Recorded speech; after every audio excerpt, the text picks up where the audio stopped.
waaw sëñ Modou Awa mi ngi bokk ci askan wi wax askanu Ndiayeen di njëgëj ku ci wax sëñ Ahmadou Makhtar Ndiaye mooy bàyyam mu ngi sëriñ bi 1895 jox ko boppam waaye bi muy dem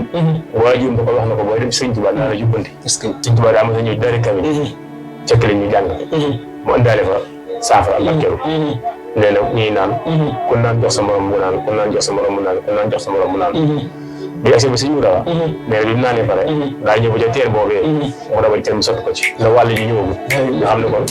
maanaam ñun ñi nga xam ci ñoo fi ne te bëggul soxla ci sëriñ bi nga xam ne barkeelu bokk sax ku dañ ko teen boobu naan nga ci saafara si misaal bi mooy ciment bi tabax jumaa Tuubaa ci ciment jumaa mooy ciment bi kon képp ku ci barkeelu ba nga daakaw jàkkaarloo ak ciment bi nga xamante ne mooy tabax jumaa Tuubaa ma gën a neex ci seen liggéey mooy gëstu mag ñi ngeen di def loolu rek bëri naa ci mbokk taalibe nga xam ne liñ ci abonné kenn xamul nu mu toll waaye damay gën a soññaat di soññaat sama bopp bépp mbokk taalibe nga xam ne yaa ngi dégg sama kàddu man Assane Sow maanaam nga abonné ci Mbectemi TV ndax rek li tax nga war cee abonné rek mooy Mbectemi rek daa doy lépp